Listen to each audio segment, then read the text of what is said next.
Boa tarde, meu nome é Ana Paula, eu sou diretora de logística. Muito prazer, obrigada, pela presença de todos, servidores e magistrados. Hoje nós vamos tratar sobre o processo de desfazimento, sobre o ato 30 que regulamenta. Mas antes de efetivamente iniciar o assunto, eu quero apresentar aqui minha equipe. Então eu estou aqui com os meus assessores da direção de logística, com a direção geral pelo Alberto e com o departamento de material e patrimônio pelo Marcelo e pelo Luiz Felipe. Então a nossa ideia é iniciar então a fala pelo nosso diretor geral adjunto. Depois nós vamos entrar especificamente no ato 30 com base no checklist.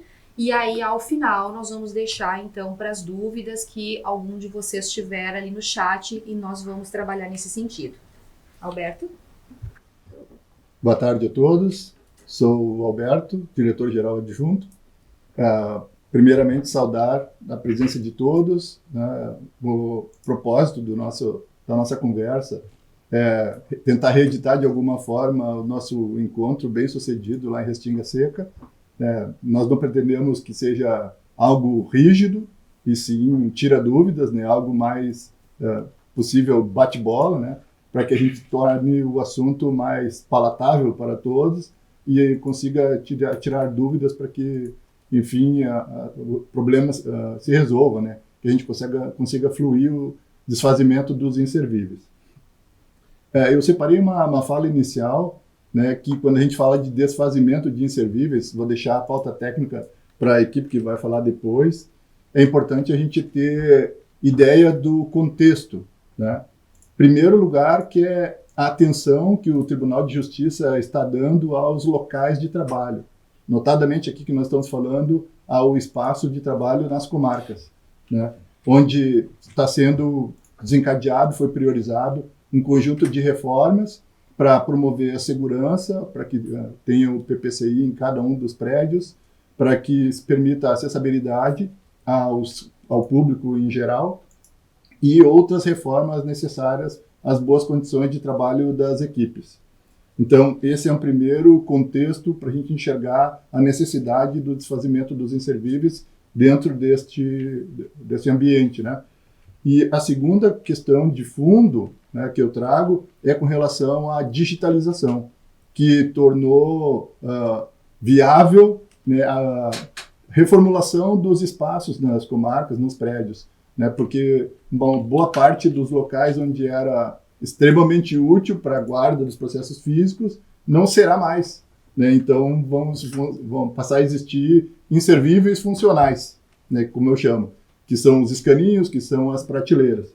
Então, é neste cenário de fundo assim, que nós estamos falando da necessidade imperiosa de encaminhar o desfazimento dos bens inservíveis pelas comarcas. Então, trago 2 pontos importantes da gente destacar. Por que fazer o desfazimento dos inservíveis? Primeiro, para a liberação de espaços, para que possam ocorrer essas obras que eu falei agora, porque a gente passou, em função até da digitalização e do recolhimento das caixas em algumas comarcas, que estava bastante comprometido, inservíveis depositados em mais diversos locais, inviabilizando o próprio trabalho da comarca e muito menos a realização de alguma obra, e também para que possam se desencadear a partir desse recolhimento a reformulação dos ambientes de trabalho. Então essa é uma visão importante. Falando em bens inservíveis, por que eu quero trazer ainda 3 tópicos importantes para a gente se debruçar, ter atenção com relação aos bens inservíveis. Primeiro, existe hoje um passivo importante, principalmente em algumas comarcas, porque é a primeira vez que a gente faz um olhar mais detido para esse desfazimento junto às comarcas. O ato ele é recente, e ele está sendo pouco usado até o momento. Antes disso, o desfazimento era centralizado e era bem truncado, moroso. Então, por conta disso, existe um passivo grande nas comarcas, então a gente estima que em alguns locais vai dar um trabalho a mais para fazer esse levantamento, desfazimento, mas eu quero chamar a atenção que vai ser um trabalho único, não é um trabalho a ser realizado a cada ano. fazendo um trabalho bem feito na primeira vez, depois, a cada véspera de inventário ou algo assim, só um ou outro bem que se torne inservível que a gente vai precisar fazer esse procedimento. Não é um lote, vai demandar grande esforço a cada vez. O outro problema, a questão que eu trago em relação aos inservíveis, que esse desfazimento vai favorecer o inventário do próximo ano. Ou seja, tem várias coisas que estão depositadas que dificulta até o mesmo inventário, que uma vez feito o desfazimento, eu dou baixa desses bens e no próximo exercício, a partir dos próximos, não vou mais me causar preocupação.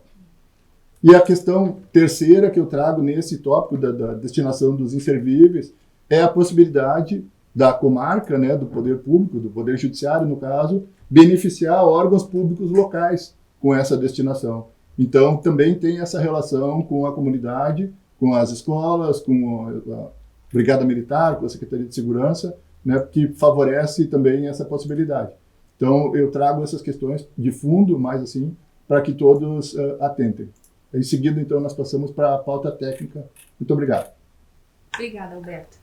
Então, assim, nós vamos trabalhar especificamente com o anexo 3, que é o checklist. Eu também tenho o meu checklist aqui, mas não é o mesmo que vocês. Nós vamos trabalhar com o anexo 3 do checklist do ato 30, tá? Mas antes de nós entrarmos especificamente nesse assunto, eu queria trazer algumas questõezinhas que eu entendo necessários, assim, trazer por primeiro.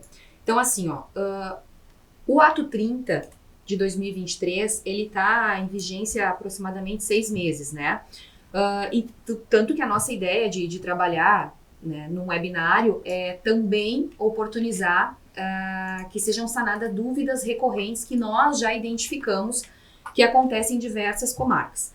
Mas assim, a ideia do ato 30 é regulamentar o artigo 74 e inciso 15 e 18 do COG, tá? Que eu vou ler aqui para os senhores. É uma redação bem antiga, mas, em resumo, quer dizer que aos juízes de direito, né, na competência, ali no exercício da direção do foro, cabe a eles, privativamente, determinar o inventário dos objetos destinados aos serviços das justiças da comarca, essa redação é de 1980, fazendo descarregar os imprestáveis e recuperáveis com a necessária comunicação ao órgão incumbido do tombamento dos bens ao Poder Judiciário. Em suma, né, cabe ao diretor do foro, no exercício privativo da sua função, fazer a gestão patrimonial, inventariando aquilo que está na comarca e fazendo o seu desfazimento de maneira adequada ao restante que realmente não é mais servível ali no ambiente do foro. Então, essa é uma questão importante, a regulamentação, então, do artigo 74.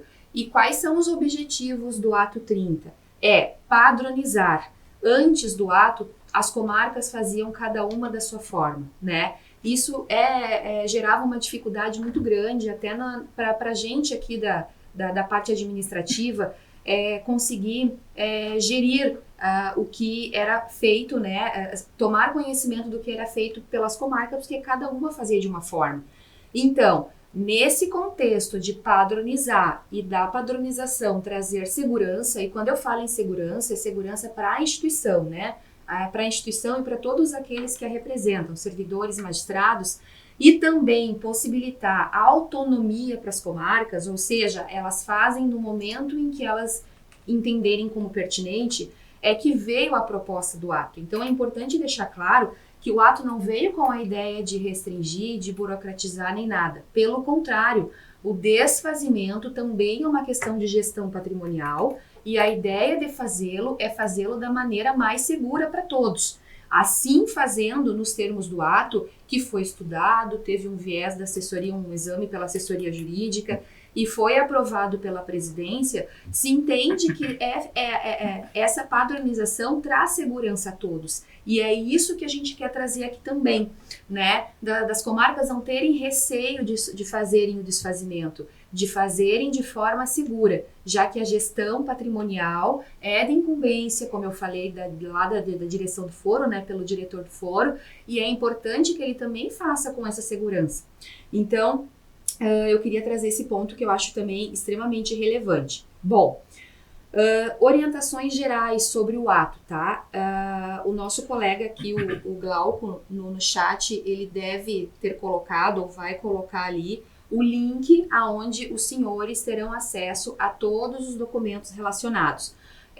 Ato, o checklist, a atualização do ato 30, que é pelo ato 50, e nós estamos também colocando ali modelos de processos, tá? Isso ainda não tem. Nós estamos elaborando ali, fazendo algumas seleções de processo, de boas práticas, para colocar ali, para que todos tenham essa possibilidade de manusear e ver como é simples fazer o ato, né? O processo de desfazimento. Mas isso é algo que está sendo colocado, não tem ali. Fora isso, os normativos já estão todos ali, ele vai passar o link. Chegaste a já encaminhar? Tá, já foi encaminhado. Bom, eu quero conversar com vocês assim, ó, pra gente tratar especificamente do checklist.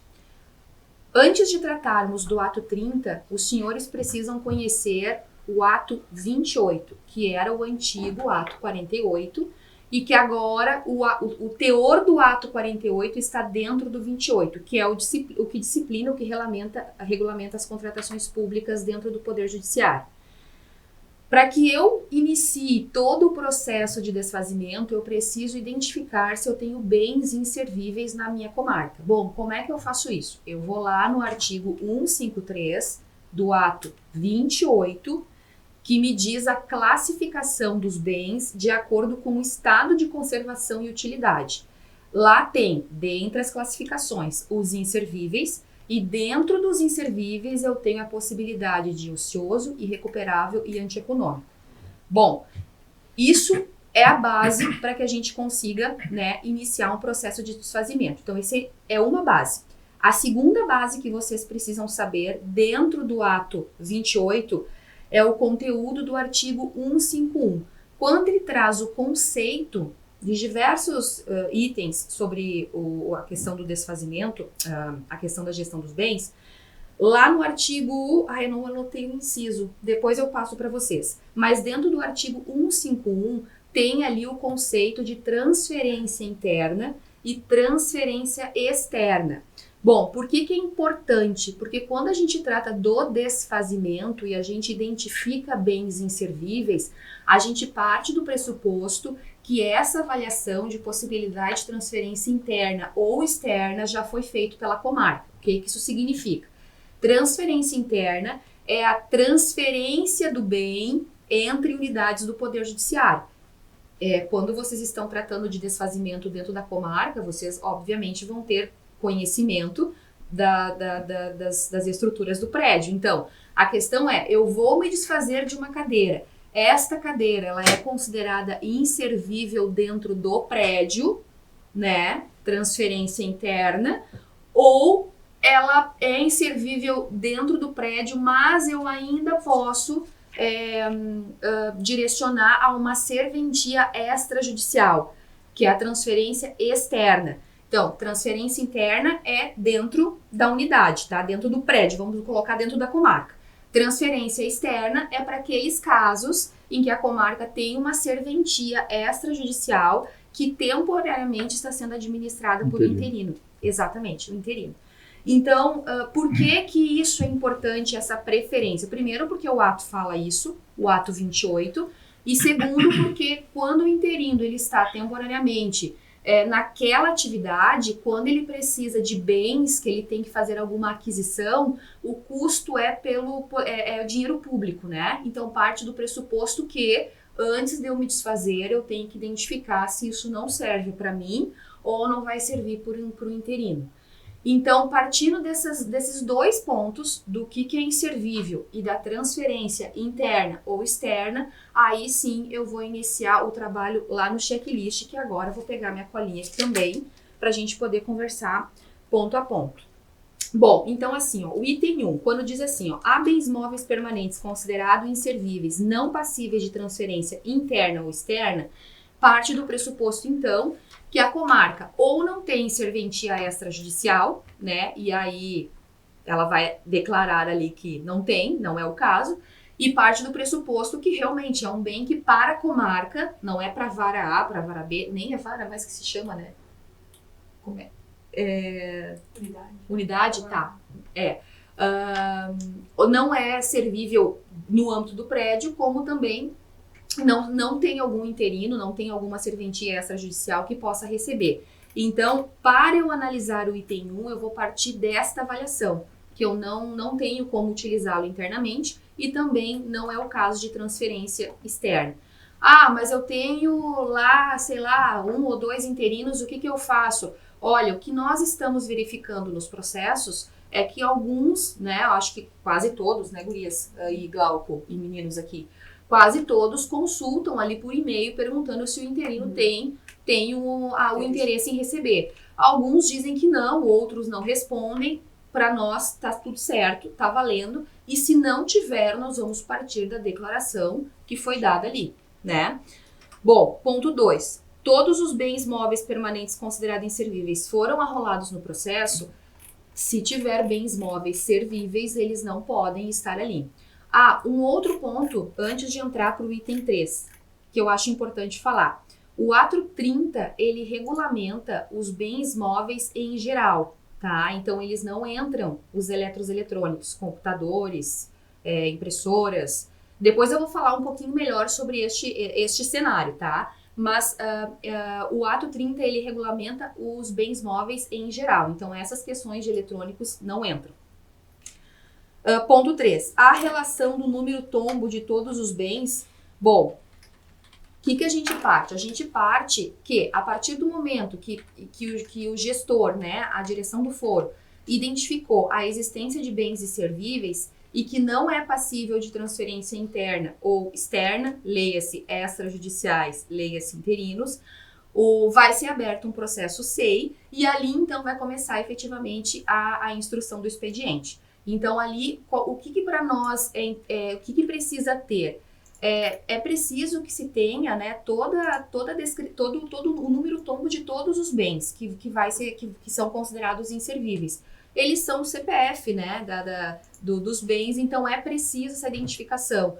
Quando o processo chega na direção de logística, e antes disso, quando ele chega lá para o Marcelo, no Departamento de Material e Patrimônio, é importante que a gente consiga identificar, afinal de contas, o que a comarca quer se desfazer. Ah, ela quer se desfazer, sei lá, de 20, 30, que nem Passo Fundo, que teve uma quantidade muito grande de bens, se não me engano, passou de 500, né? Foram... Oi? Quase 700. Quase 700. E a gente precisa do número tombo, do que o número tombo corresponde a cada bem. Ah, esse número tombo é da mesa tal. Né? A gente precisa dessa identificação. É isso que é uma instrução, é parte de uma instrução segura. Ter a clareza do que está se desfazendo. Ah, mas eu não tenho número tombo, não tem problema. Então, diz ali, este bem aqui, desta fotografia aqui, não tem o número tombo ou nós não localizamos. Porque daí, num segundo processo de instrução, ou melhor, num segundo procedimento de instrução, dentro do processo de desfazimento, o DMP vai fazer essa avaliação para ver se consegue identificar o número tombo deste bem. Mas, o que para nós é ali no item 3? É que, efetivamente, se eu quero me desfazer de 10 itens, seja mesa, cadeira, né, o que for, eu preciso saber com clareza qual é o número tombo deles e a descrição do que ele corresponde. Bom, item 4. A fotografia, aqui diz, a fotografia de todos os bens no processo, de modo a identificar o estado desses bens. Não precisa ser de bem a bem, né? Qual é a ideia, qual é a finalidade das imagens fotográficas? É a gente conhecer a real situação desse bem, sobretudo em caso de descarte, porque quando a comissão declara lá que existe um bem irrecuperável, né, é porque aquele bem realmente ele vai para o lixo. E isso a gente precisa ter o cuidado nessa avaliação aqui.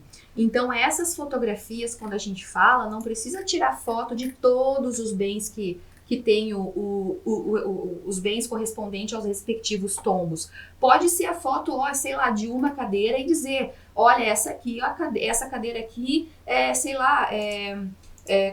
ela é semelhante às outras que eu vou me desfazer aqui.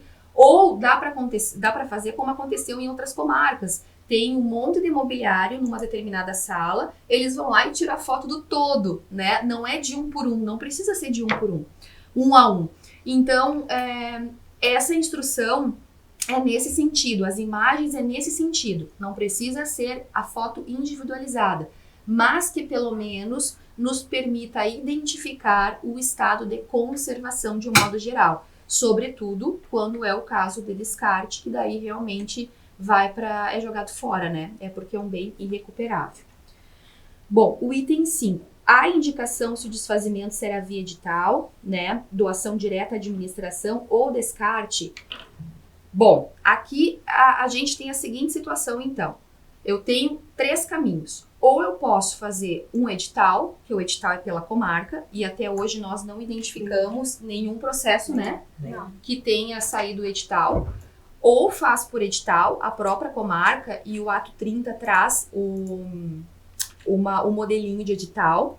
Ou é feita a doação direta, que daí tem que ter um ofício da administração pública dizendo que quer receber aqueles bens no estado em que se encontra, né, com recolhimento, sem ônus ao Poder Judiciário, ou eu vou para um terceiro caminho, que é o ecoponto, que é o descarte, que é onde realmente é tudo irrecuperável. Eu falo ecoponto, mas tem municípios que não tem ecoponto. Então, ecoponto ou algo similar, que o município vai indicar. Ou eu vou, então, para o ecoponto. Então, assim, eu não preciso me preocupar em fazer edital em tudo. Ah, mas eu quero fazer um edital para chamar a administração pública. Se o juiz assim quiser proceder, ok, o ato não fala. O ato dá 3 caminhos. Ou eu faço o edital, que daí eu amplio os potenciais interessados, donatários em receber esse bem, inclusive para instituições privadas.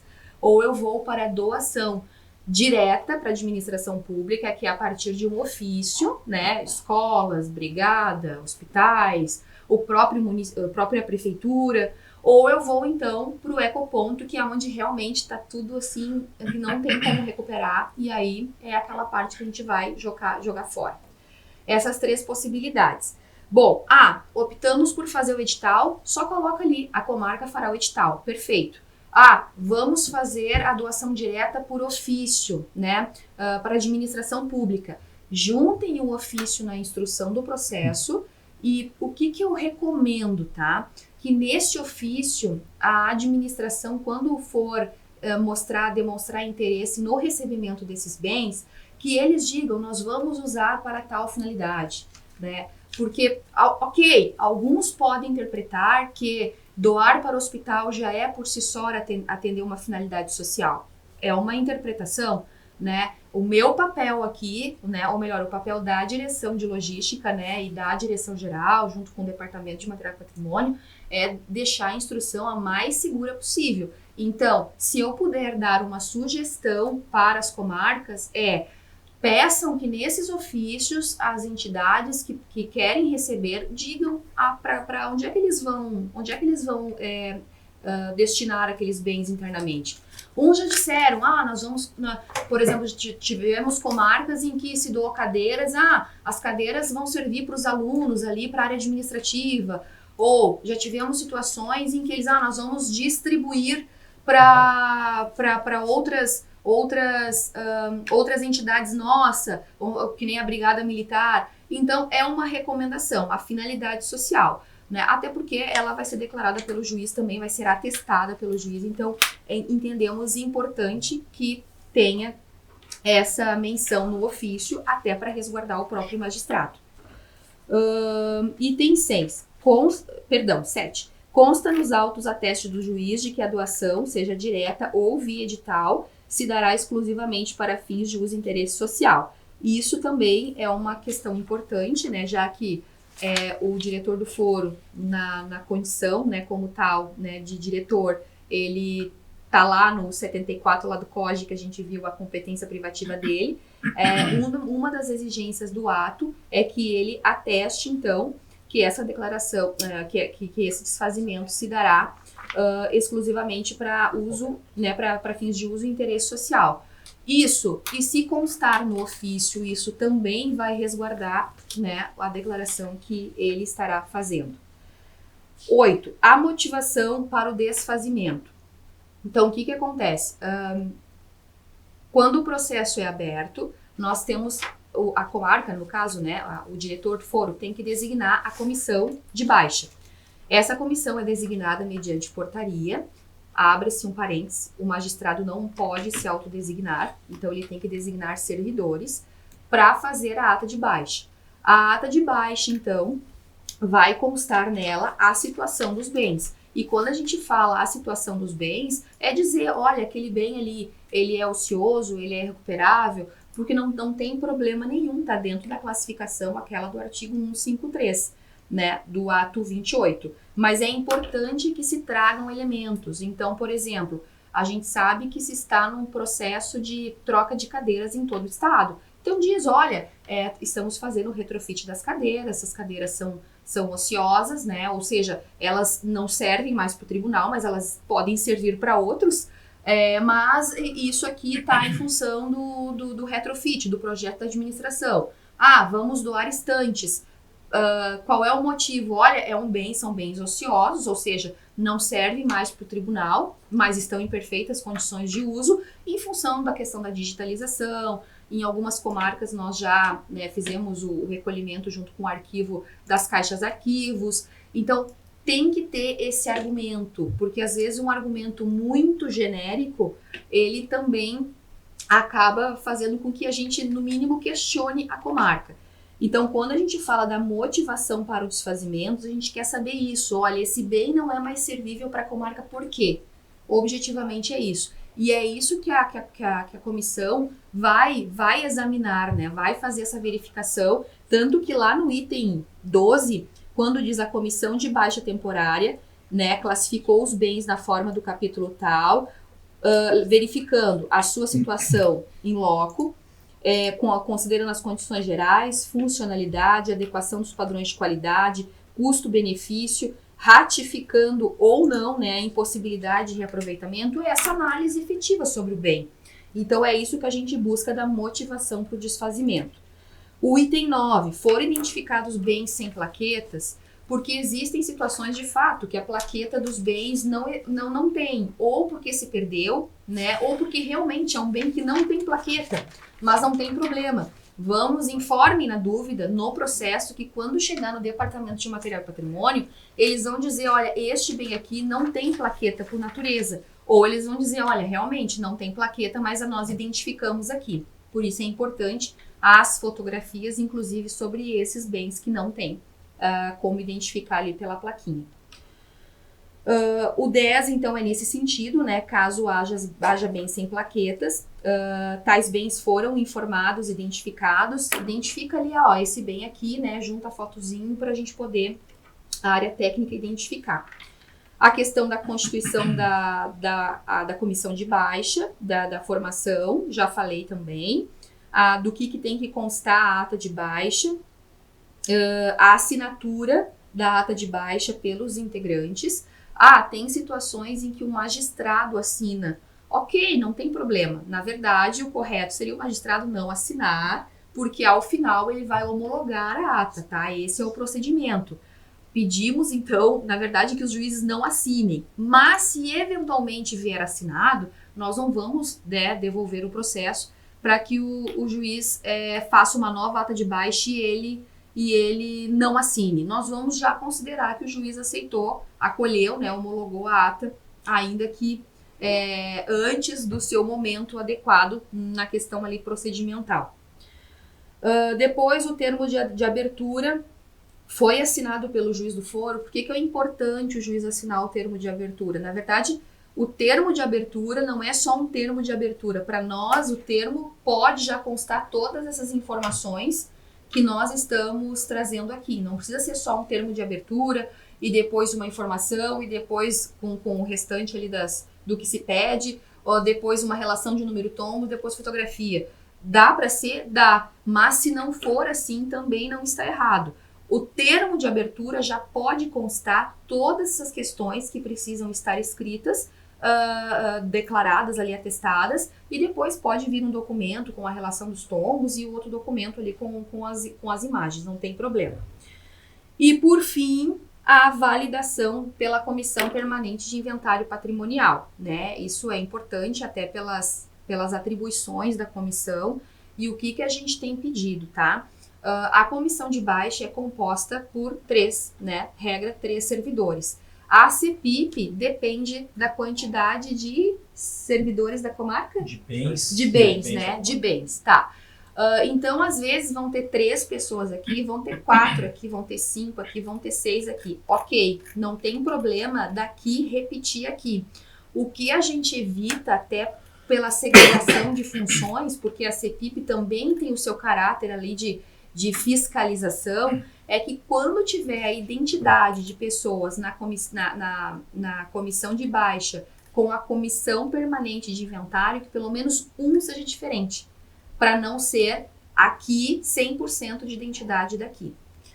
Então, essas são as questões do checklist. Qual é a ideia de trazer isso, né, para os senhores? É trazer segurança e harmonia na instrução, né? Porque chega aqui, nós vamos analisar o que a comarca declarou com as imagens que ela coletou ali. Claro que o processo, depois que sai de vocês, ele vai para o Departamento de Material e Patrimônio, porque ali é a segunda fase de instrução do processo.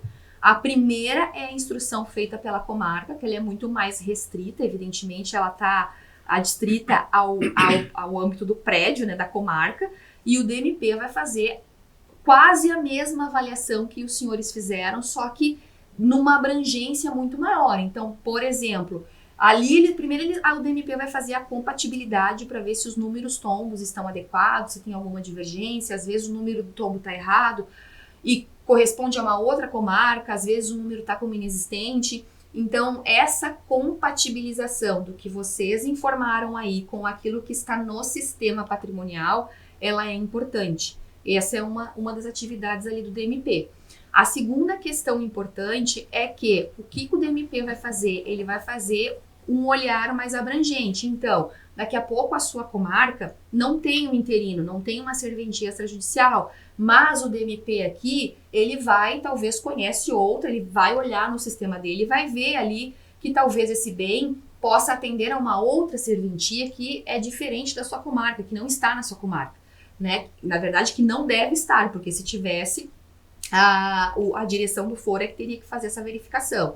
Ou talvez esse bem não seja reaproveitável, não seja de interesse manter na comarca, mas outras comarcas precisam, ainda existe demanda dentro do DMP. Então eles fazem essa avaliação também, assim como eles fazem uma série de outra análise, como o ano de aquisição desses bens, o valor depreciado, porque quando é feito o parecer, né, pelo DMP, né, o Departamento de Material e Patrimônio, eles também fazem ali uma manifestação técnica, inclusive sobre o ponto de vista custo-benefício. Às vezes, eu não tenho argumento para custear, né, tribunal, órgão público, dinheiro público, custear um transporte que, sei lá, corresponde a 10 mil de custos para bens que o valor imobilizado é 3 mil.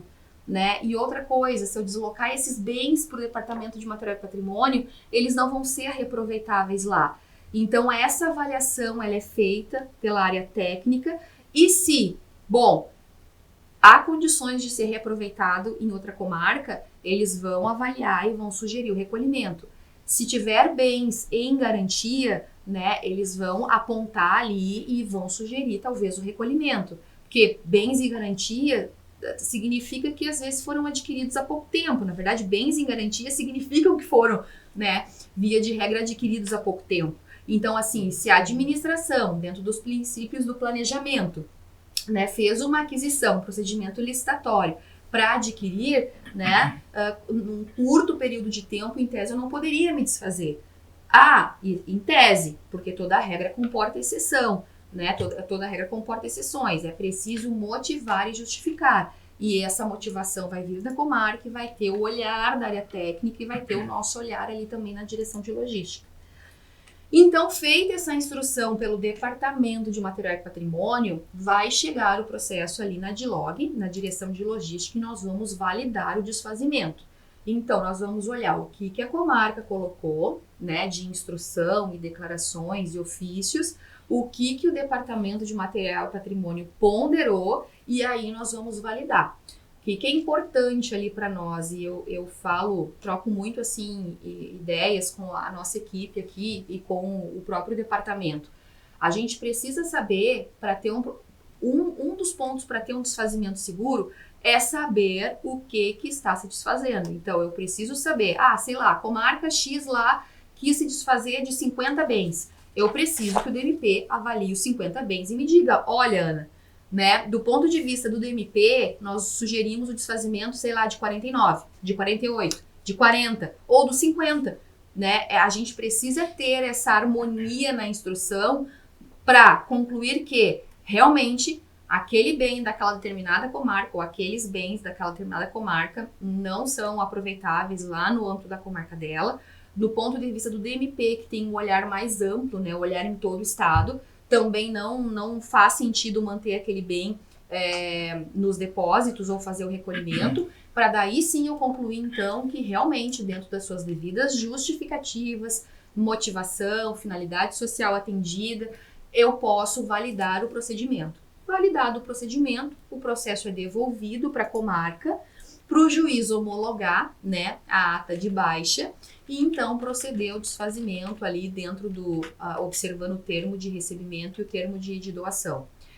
Depois que a comarca fizer isso, o processo deve ser devolvido ao Departamento de Material e Patrimônio, porque é o momento, então, em que a área técnica vai fazer a baixa no sistema.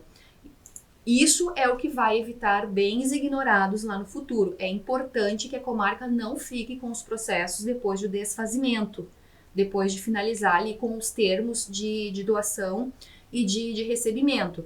É importante que eles voltem, né, justamente para ter essa baixa no sistema patrimonial.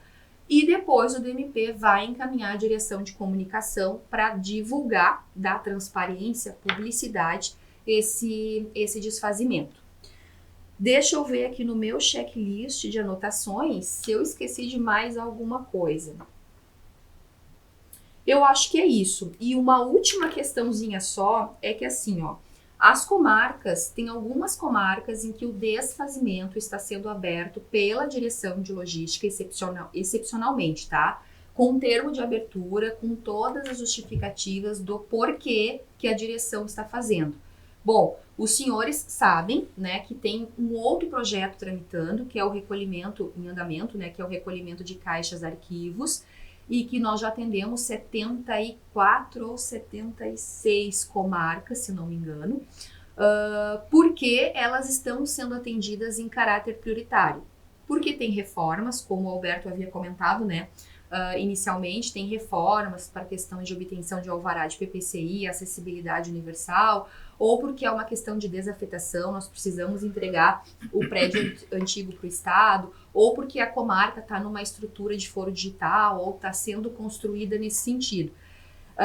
Pode ser por várias razões o porquê a comarca está dentro desse atendimento prioritário. O fato é que aquelas comarcas em que o recolhimento já aconteceu ou que está em andamento, nós estamos abrindo os processos aqui pela direção para impulsionar as comarcas com o desfazimento, justamente por essa necessidade, né, de dar celeridade a esse projeto maior. Então, quando a gente fala num PPCI, por exemplo, na regularização, tem um contrato administrativo, tem um processo licitatório, tem um cronograma físico-financeiro, tem todo um planejamento pela administração, inclusive vinculando prazos e preços a serem pagos para a contratada, que precisam ser observados. Então, a gente precisa dar o olhar prioritário também para esse desfazimento. Nós estamos abrindo por aqui e estamos impulsionando, assim, praticamente toda semana essas comarcas, justamente porque existe uma razão de ser, né? Eu sei que algumas delas já disseram, pô, Ana, tu trabalha até no final de semana, tu não me dá sossego, tu não me dá descanso.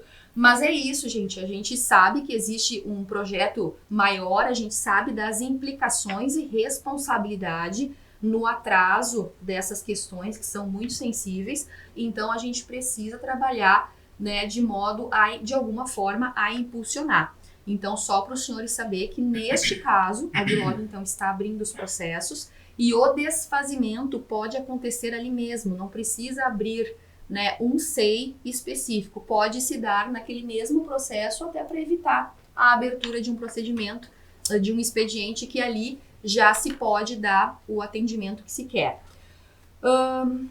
Eu acho que é isto. Áreas, alguma questão que vocês queiram perguntar, que vocês queiram repassar, senão a gente passa para as perguntas. Eu quero só fazer um complemento, né, em relação às exceções, né, o projeto do DARC com o recolhimento dos arquivos, ele terá muita relação com os escaninhos e estantes de aço que as comarcas terão para se desfazer, né, que em alguns locais a gente vê que é em grande quantidade.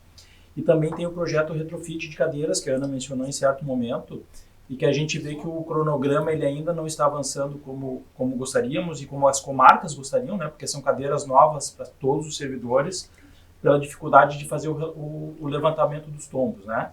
Então, aquele passo a passo que a Ana colocou do checklist, ele é fundamental que ele aconteça o quanto antes, tá? O DMP se coloca à plena disposição para ajudar e orientar no que for necessário, para que a gente consiga avançar, né, no retrofit de cadeiras, né? E para isso a gente passa de novo pelo desfazimento, né? Porque as cadeiras que hoje estão nas comarcas, que hoje os senhores utilizam, elas precisam ser desfeitas. Elas serão cadeiras que algumas estão em condições adequadas, que serão inservíveis ociosos, né? Então a gente precisa fazer o desfazimento dessas. Eu só queria deixar claro, Ana, que tem essa relação com esse projeto também, tá? Que a gente tem toda a intenção de que ele avance o quanto antes possível, mas que a gente precisa dessa informação dos levantamentos, dos tombamentos, para que possamos avançar. Tá bem. E uma outra coisa que eu até me lembrei ali depois que o Marcelo começou a falar, porque é tanta coisa que a gente acaba muitas vezes esquecendo, né? Algumas comarcas me perguntam a seguinte situação: Ana, como é que eu faço o desfazimento em lote? É lote único? É quantos lotes? Assim, ó, cada comarca, né, pode fazer como bem entender. Eu posso fazer um lote de cadeiras, eu posso fazer um lote de mesas, eu posso fazer um lote de estantes, eu posso fazer um lote só de coisas para doar e um lote só de item para descarte, o que vai fora. Ou também já aconteceu situações em que a gente viu que, por exemplo, teve uma comarca que eu não me lembro qual, que o município diz assim, eu quero tudo, o que é bom e o que também a princípio era para descarte, porque eu vou fazer o meu olhar e aquilo que é para descarte, se for mesmo, eu faço, né? Senão eu vou reaproveitar para alguma outra coisa dentro do município, ali dentro da prefeitura. Então, a divisão em lotes fica a cargo. O que eu acho perigoso, né? Perigoso no sentido de talvez dificultar, não que esteja errado, mas que eu acho que possa dificultar e não facilitar a vida. Dividir o lote entre coisas boas, né? E coisas assim que vai para descarte, quando daqui a pouco eu não tenho um ecoponto no município ou algo similar, talvez a gente possa tentar fazer um pacotão, né? E aquele que recebe talvez possa receber, dependendo da situação da comarca, muita coisa boa e é pouca coisa ruim para colocar fora ali, né? Faz um pacotão e a comarca a entidade que tem interesse pode fazer o dizer que quer tudo. Esse é um primeiro ponto. O segundo, Ana, faço tudo num processo só ou eu faço 2, 3 processos? Gente, depende da realidade da comarca. A ideia, o cenário bom seria fazer tudo num expediente só. Só que, por exemplo, vai ter situações, já aconteceu de situações, por exemplo, Santa Maria, tem vários processos que foram abertos, vários que eu digo, acho que uns 3 ou 4, em que no primeiro eles experimentaram, era uma comarca que conseguia administrar ali bem, né, os seus bens, então assim, no primeiro eles abriram o processo e fizeram para experimentar como é que era, e depois que eles viram que deram certo, eles fizeram um segundo, e depois fizeram um terceiro. Conforme vão se liberando bens inservíveis, eles vão fazendo, eles não querem deixar acumular. Também tem situações de comarca que vieram com 700, 600, 700 bens. Deve dar um trabalhão imenso. Também é uma vez só, né? Dá para fazer também. Então, assim, não tem regra se é 1 ou 2 ou 3 processos. A comarca que vai identificar. A única coisa que eu pensaria, assim, é se daqui a pouco não ficaria confuso para a comarca abrir mais de um processo ao mesmo tempo. Então, dependendo da situação, abre um expediente, coloca ali, né, todos os bens inservíveis, mesmo sabendo que daqui a não sei quanto tempo, ali em médio prazo, curto prazo, vai ter uma nova brecha para desfazimento, faz esse, depois quando abrir faz outro, mas não existe uma regra, nem em relação a lotes e nem em relação a número de expedientes, porque depende das circunstâncias vivenciadas pela comarca. Dilog, alguma questão? Perguntas? Tá, então, vamos, por causa do tempo, passar para as perguntas então. Eu até faria uma observação nessa questão do quantitativo, né, de bens, e se a comarca se sentir confortável de elencar todos eles no mesmo processo, a nossa sugestão fica de separar em listas de acordo com a classificação, porque como a classificação ela tem que ser única para cada bem, né, eu creio que facilita para a comarca se ela fizer uma lista só de bens ociosos que estarão aptos para doação, outra lista de bens irrecuperáveis. Até isso facilitaria, né, a análise posterior pela área técnica lá de patrimônio. Se ninguém quer mais fazer um comentário, eu posso trazer as perguntas que o pessoal já trouxe aqui. Bom, a Lúcia está perguntando assim para nós: mesmo estes bens novos, prateleiras de madeira, escaninhos que foram entregues há pouco, podemos doar? Então, como eu falei, né, toda regra comporta exceções. Então, assim, no que diz respeito a estantes, a escaninhos em que os processos eram guardados, a gente sabe que existiram compras não muito distantes sobre estes bens. Mas o que acontece, né? Depois, sobretudo do período da pandemia, nós tivemos uma mudança drástica, né, sobre a questão do físico para o digital.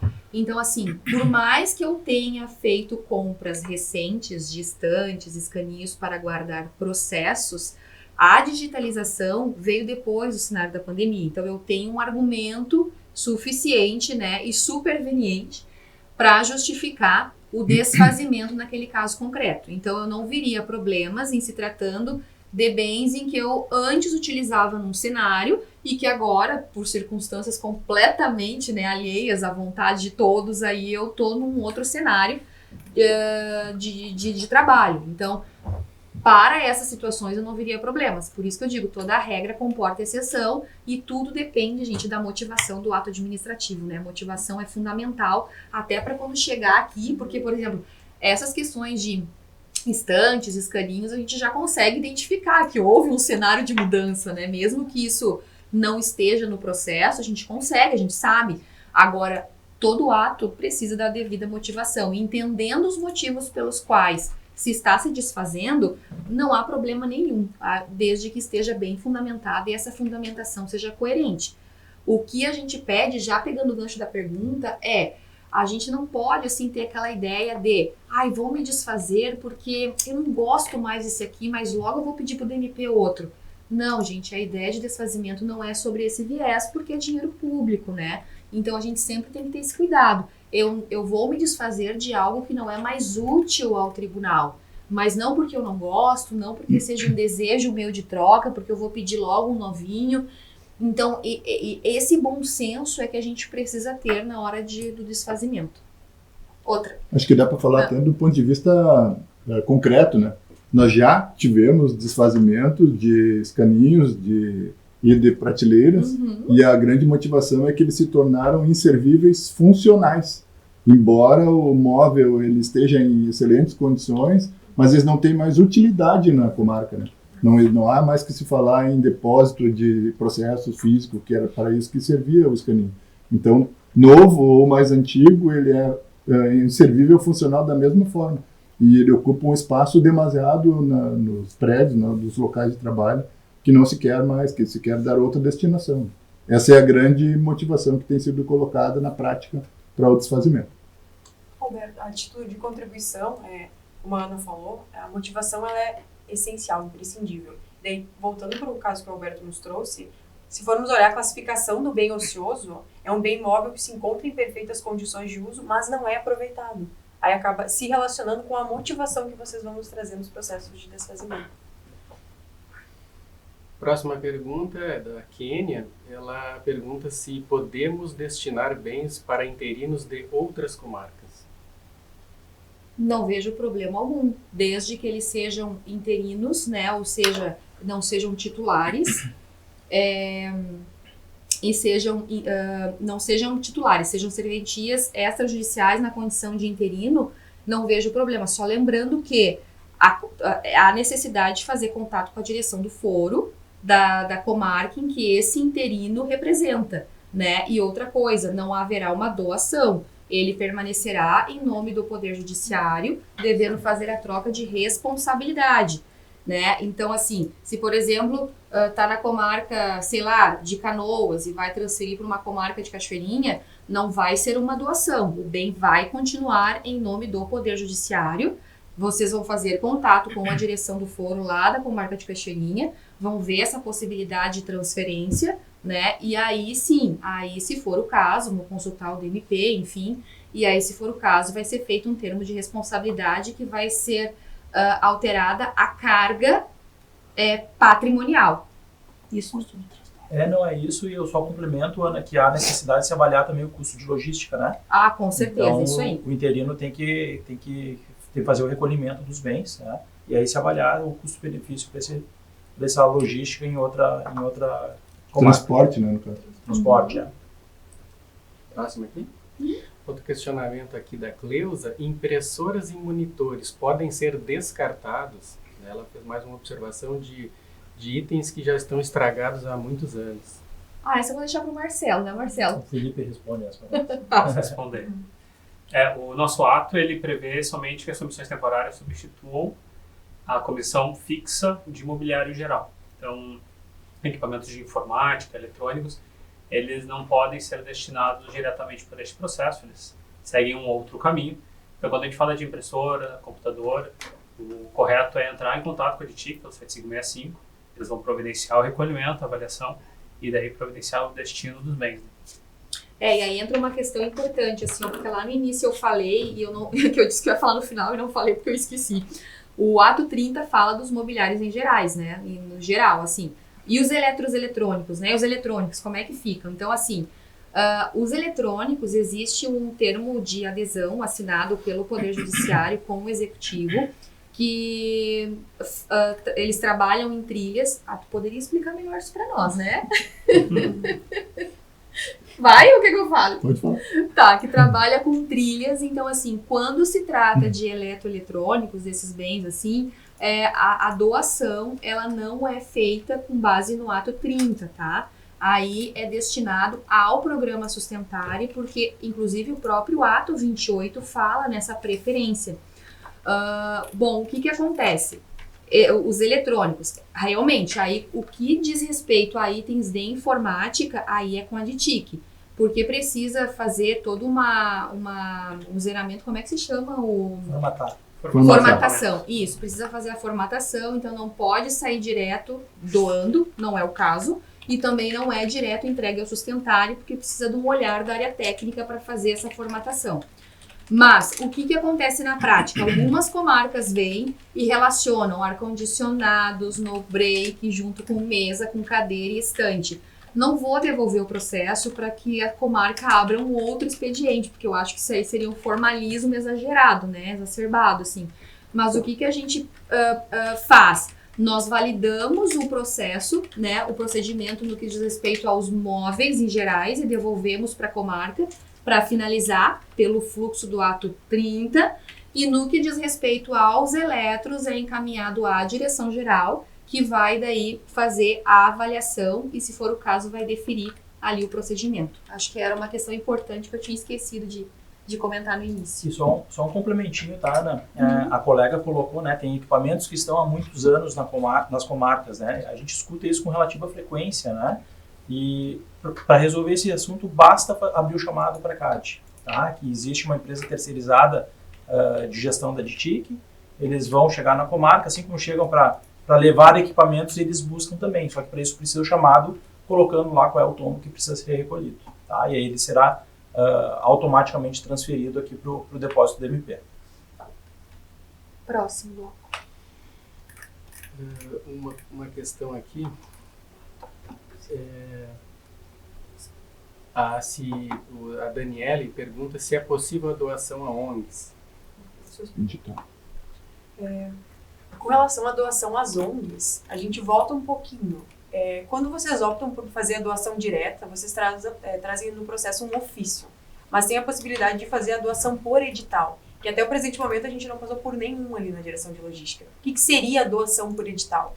A doação por edital, vocês relacionariam os bens, que vocês entendem como inservíveis, iria ao DMP, que faria a análise técnica, a direção de logística faria a validação, analisando o cumprimento ali dos requisitos do ato, devolveria para a Comarc com base no modelo que tem aqui no próprio ato 30, vocês publicariam esse edital para que tanto órgãos e entidades da administração direta, quanto entidades filantrópicas, organizações sociais, entrassem, manifestassem interesse, aí todo o procedimento ele é explicado ali nos artigos, a partir do 11, eu acho que 30, para doação por edital. Então, a doação direta, onde vocês buscam um ofício da administração direta para a doação, ela está relacionada a órgãos e entidades da administração municipal, estadual e federal, ou de outros estados até. Se a gente entrar na seara de ONGs, associações, a gente vai ter que entrar na doação por edital. Vocês não trazem esse ofício.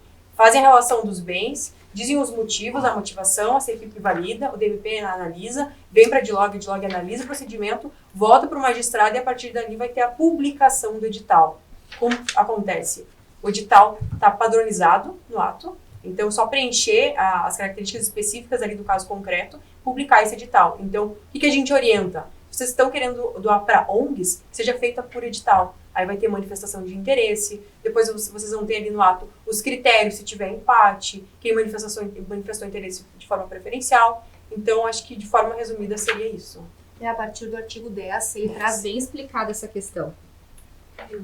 Só fazendo uma complementação que tu falou. Daí, no caso de doação direta, é importante destacar aquela questão que a Ana trouxe dos interinos. Fazer a formação do que realmente é inservível e fazer aquela verificação de se o Poder Judiciário como um todo vai precisar desses bens, de repente entrar em contato ou com a DILOG ou com o DMP para fazer primeiro a separação desses bens, para aí sim formar um lote ou mais de um lote para publicar no digital. Temos outros questionamentos também que eram relacionados aos itens eletrônicos, então eu vou fazer... Glauco, deixa só, eu acho... Nós recebemos esse tipo de questionamento com relação à destinação para órgãos públicos. Só para esclarecer, embora no ato refira órgãos estaduais, municipais, ele não obedece necessariamente esta ordem. Então não é preciso que tenha que primeiro esgotar órgãos estaduais para depois partir para órgãos municipais para fazer a destinação. Se eu já tenho, a comarca já tem o contato com o município que manifesta interesse, não há por que primeiro buscar o ente estadual para depois o municipal, já providencia direto a destinação para o órgão municipal, que via de regra está mais próximo da comarca. Né? Temos tempo? Temos mais 2 minutos. O Giovanni nos pergunta aqui se para cada processo de desfazimento tem que ter uma portaria nova, eu creio aqui que ele se referia à comissão temporária de baixa, ou pode ser aproveitada a mesma para outros processos. Querem responder? Não temos esse caso, né? Não tem nada que mas pode ser a mesma, não tem problema. Como ato não diz nada em contrário, acho que... Porque se eu abrir cada a nomeação de servidores, ela é a atribuição do magistrado diretor do foro. Então, não faz diferença ele pegar uma comissão, né, uma portaria designando até porque ele não designa colocando ali um número especificamente para aqueles bens.